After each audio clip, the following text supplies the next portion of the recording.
Bienvenue, Ciel Mon Info, c'est l'occasion de croiser la trajectoire de croyants d'ici et d'ailleurs.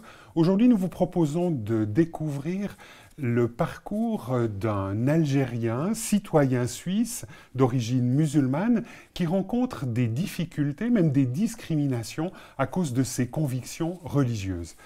Monsieur Amar, bienvenue. Merci Serge de m'accueillir. Alors, vous vivez depuis une cinquantaine d'années en Suisse, vous êtes double national, on l'a dit.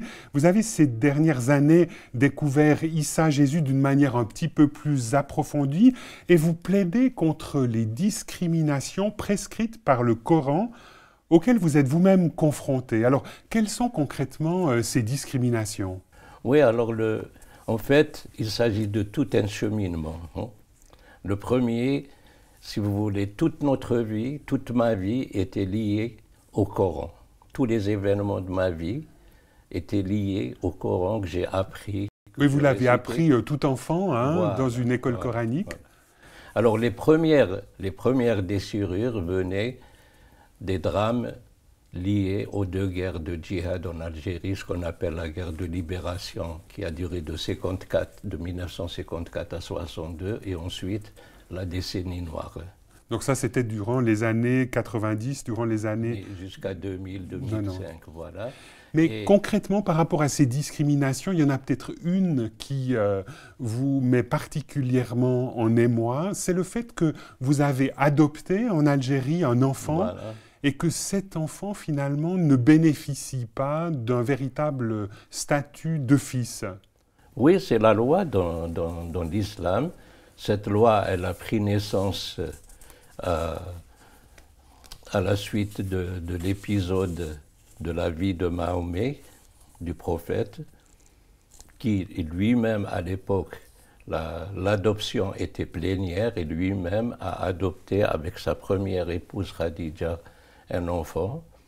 Et puis après, une fois que cet enfant était grand, il l'a marié, et suite à une visite chez lui, où il a vu, l'enfant était absent, il a vu sa femme. Donc il a vu sa belle-fille, voilà, sa voilà. belle-fille, et puis finalement il en est tombé amoureux. En tout cas, il a été séduit par cette femme. Alors c'est pas dit comme ça, il y a eu un trouble, et à la suite de ça, son fils Zayd, d'ailleurs Zayd c'est le seul nom masculin des compagnons des personnages qui étaient avec Mahomet, qui est cité dans le Coran. Voilà. Et ce fils a finalement renoncé à sa femme pour permettre à Muhammad ou à Mohamed de l'épouser. Il lui a proposé et le prophète a refusé. Et c'est là qu'il y a eu la révélation que le fils va terminer sa relation avec sa femme. Et c'est Dieu qui dit فزوجناك إليها فلما قضى زيد منها وطرا فزوجناك إليها. Donc là on a besoin de la traduction. Quand Zayd a fini sa relation avec elle, c'est Dieu qui a marié le prophète à Zaynab. Donc là, pour reprendre cette discrimination dont sont victimes les enfants adoptés, finalement ce Zayd devient quelque part une personne marginalisé, et finalement son statut d'enfant adopté est quelque part dénigré dans la tradition musulmane. Il est annulé. Il est annulé parce que avant l'adoption, on devait donner un serment public. Hein? Et là, ce serment a été annulé. Donc, et le Coran le dit clairement. Le prophète n'est plus un père de vos hommes, hein? Il est le messager d'Allah et le dernier des prophètes. Donc la paternité de Mahomet vis-à-vis de Zayd a été annulée. Et l'autre verset qui dit « Nous n'avons pas fait de vos enfants adoptifs vos enfants, vous dites cela par vos bouches, mais Dieu dit la vérité. » Donc finalement, ça veut dire qu'en islam ou dans la culture musulmane, il est très difficile d'adopter, et finalement, un enfant adoptif, un fils adoptif, n'est pas de plein droit votre fils. L'adoption est interdite. Purement et simplement. Purement et simplement. Alors vous avez quand même pu adopter votre fils en Algérie. Alors ça porte un autre nom, c'est la prise en charge. La prise en charge, d'accord. Et puis qu'est-ce qui vous a choqué donc dans ce processus? Alors la prise en charge ne donne pas la filiation et ne donne pas à l'enfant les droits de la filiation, que donne la filiation. C'est bien que cet enfant ne figure pas sur votre livret de famille et il n'a pas droit à l'héritage, il ne fait pas partie des autres de vos enfants. Mais là, concrètement, vous-même, vous vivez depuis une cinquantaine d'années en Suisse. Finalement, votre fils adoptif bénéficie de plein droit, via le droit suisse, de telles prérogatives. Non. Si vous voulez, sa naissance, c'est lié à l'Algérie. Les papiers qu'il a reçus sur son extrait de naissance, il n'a pas le droit à la filiation. D'accord, donc la Suisse respecte cette décision algérienne. Alors si je prends pour illustrer ça, comme ma femme elle est américaine, nos petits-enfants et notre fille ont eu droit à la nationalité américaine. Tandis que notre fils, puisque l'Algérie lui refuse la filiation, il n'a pas eu droit à cette nationalité. Voilà un exemple. Alors ça, c'est l'une des discriminations contre laquelle vous portez en faux et contre laquelle vous plaidez. Il y en a une autre, c'est celle du statut de votre fille qui s'est mariée à un non-musulman et qui, dans la culture musulmane, parce qu'elle s'est mariée à un non-musulman, est considérée comme une prostituée. Alors, c'est pas la culture, c'est des préceptes du Coran. C'est des préceptes du Coran qui sont clairement définis dans le Coran et qui sont institutionnalisés en tant que loi. Et sur ce point, j'aimerais préciser, parce que souvent on entend que quand on cite un verset du Coran ou un passage, on dit qu'il faut le remettre dans son contexte et qu'il ne faut pas le lire sous forme littérale. En fait, quand il s'agit en tout cas des commandements d'Allah, il faut les lire d'une manière littérale. Les lois des pays musulmans les lisent d'une manière littérale et ne les remettent pas dans leur contexte du 7e siècle. Ils les appliquent aujourd'hui exactement comme au temps du prophète Mahomet. Alors, et contre cela, vous vous inscrivez en faux et vous aimeriez que la législation, à la fois en Suisse et aussi en Algérie, change. Alors, si je prends le cas de l'enfant adoptif, donc à cause de sa naissance, il est privé de la filiation à vie. Donc voilà. Ça constitue une stigmatisation. Il n'a pas, même s'il trouve une famille adoptive, il n'aura jamais le droit d'être adopté par cette famille. Et concernant votre fille, qui a épousé un non-musulman? Si une femme se marie à un non-musulman, c'est dit dans le Coran, hein, ça veut dire elle n'est pas licite pour eux, aux non-musulmans, et ils ne sont pas licites pour elle. Donc, les lois dans les pays musulmans ne reconnaissent pas le mariage d'une musulmane avec un non-musulman, alors que l'homme musulman, lui, a le droit d'épouser une non-musulmane. Donc là, il y a une discrimination majeure à l'endroit des femmes. À l'endroit des femmes. Et alors, ce n'est pas la seule discrimination contre laquelle vous vous inscrivez en faux. Vous plaidez aussi pour que, finalement, les gens qui ont la possibilité d'évoluer dans leur conception de foi, dans leur vision de la vie, de devenir athées ou de devenir chrétiens alors qu'ils sont d'origine musulmane, ne soient plus considérés comme des apostats. Voilà, parce que le fait de rejeter une partie du Coran ou de se dire athée, et de le proclamer, hein, de ne pas garder ça pour soi, de le proclamer, ou de se convertir à une autre religion comme le christianisme, et de le proclamer et de défendre sa foi, est considéré comme une apostasie, Et qu'est-ce qu'encourt quelqu'un qui est apostat? Alors, il encourt la peine de mort, les 4 écoles juridiques, les 4 écoles de jurisprudence sont unanimes là-dessus. la peine, la sanction et la mort. Mais bon, de manière concrète, il faut quand même reconnaître que c'est pas appliqué partout. Je suis d'accord. Mais actuellement, ce qui était choquant, c'est que le Conseil européen de la Fatwa, donc c'est un conseil qui représente un peu les différentes associations musulmanes en Europe et qui interprète les prescriptions coraniques dans le cadre du contexte européen pour les musulmans vivant en Europe.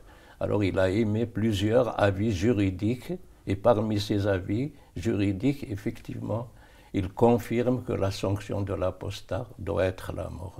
Finalement, vous-même, ce qui vous choque, c'est que cet islam européen ne soit pas capable de changer et de modifier certaines discriminations, comme voilà, celle d'un enfant adopté, celle de la femme qui épouse un non-musulman et celle de la personne qui changerait de religion.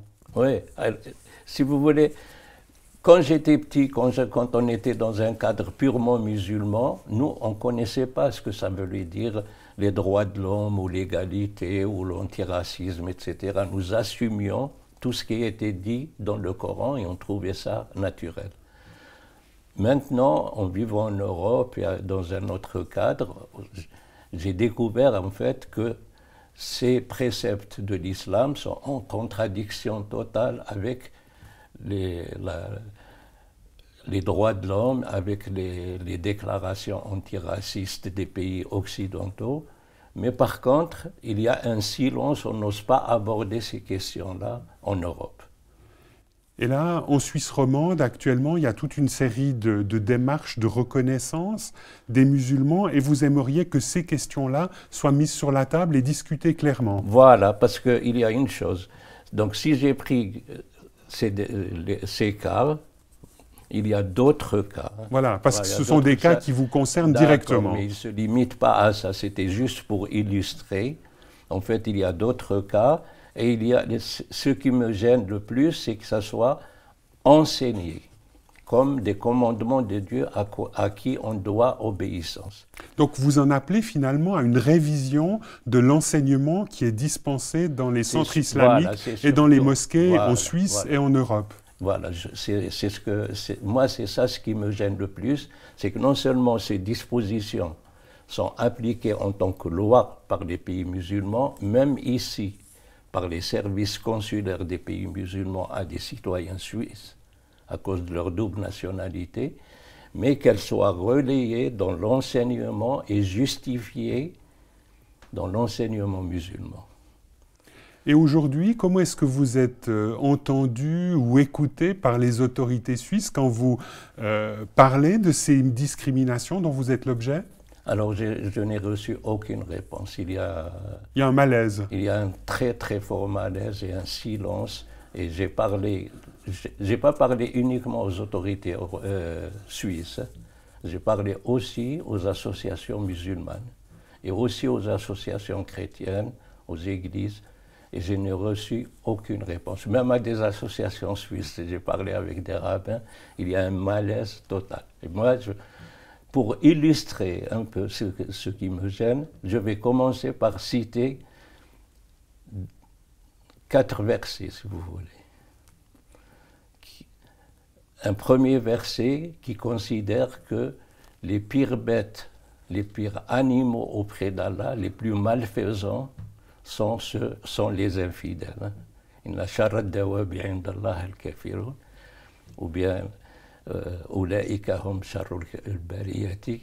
Parmi toute la création, c'est les pires créatures. Donc alors, les infidèles, c'est-à-dire les chrétiens et les juifs. Voilà. Et ils les traitent même de najasun. Najasun, c'est un terme très très fort qui signifie impureté ou souillure. Et alors, là, fondamentalement, vous-même, vous en appelez finalement à une révision de l'enseignement qui est dispensé par les mosquées et par les centres islamiques, oui, et finalement à une adaptation aux droits de l'homme qui prévalent dans nos sociétés. Parce que si on veut l'intégration, on ne peut pas intégrer un enfant et lui enseigner que ces infidèles sont pires que les animaux. Il y a une confrontation au sein de l'enfant, et moi je sais par ma propre expérience que l'enseignement coranique, il a un impact psychologique très très important sur l'enfant, parce que c'est un enseignement qui est progressif, qui se fait durant toute l'enfance, et il a une implication très importante pour le reste de la vie. Un deuxième verset qui concerne cette fois-ci la violence, c'est le verset, c'est la clé de voûte du djihad, c'est « Inna Allah ashtara min al-mu'minina anfusahum wa amwalahum bi inna lahum al-jannati ». Je m'excuse, je le dis en arabe, parce que ce verset est souvent traduit par « Allah a acheté aux croyants leur personne », mais en fait sa traduction rigoureuse c'est qu'Allah a acheté aux croyants leur âme. Anfusahum, c'est l'âme. Wa amwalahum, et leurs biens. En contrepartie, ils reçoivent le paradis. Donc c'est le seul verset du Coran qui garantit le paradis. Hein? Alors ils doivent combattre dans le chemin d'Allah. Fayaqtuluna wa yuqtalun. Ils doivent tuer et se faire tuer. Donc là, c'est vraiment un verset du Coran qui, quelque part, justifie un combat violent au nom de la foi musulmane. Voilà. Et il dit « Wa'dan alayhi haqqan », ça veut dire que Dieu s'est engagé avec force et en vérité. Donc c'est un engagement qu'il a pris sur lui-même. Et qui est plus fidèle à son pacte qu'Allah? Réjouissez-vous. Donc ça, c'est le pacte qui est établi entre Allah et les croyants. Monsieur Ammar, on ne va pas avoir l'occasion là de développer encore les deux autres versets, mais en lien avec celui-là, qu'est-ce que vous aimeriez voir changer en Suisse et en Europe par rapport à un tel verset? Alors moi, j'aimerais tout simplement, j'aimerais que ce verset ne puisse plus être enseigné, tout simplement. Ce verset, il a un impact immense sur l'esprit des enfants, sur l'esprit des gens qui récitent le Coran. Voilà. Monsieur Ammar, merci beaucoup d'avoir accepté de venir sur ce plateau de Ciel Mon Info. Merci d'avoir parlé avec nous de ces discriminations dont vous êtes l'objet en tant qu'Algérien, Suisse aujourd'hui, d'origine musulmane. Nous espérons, Madame, Monsieur, que cette émission vous aura intéressé. Au revoir et à bientôt.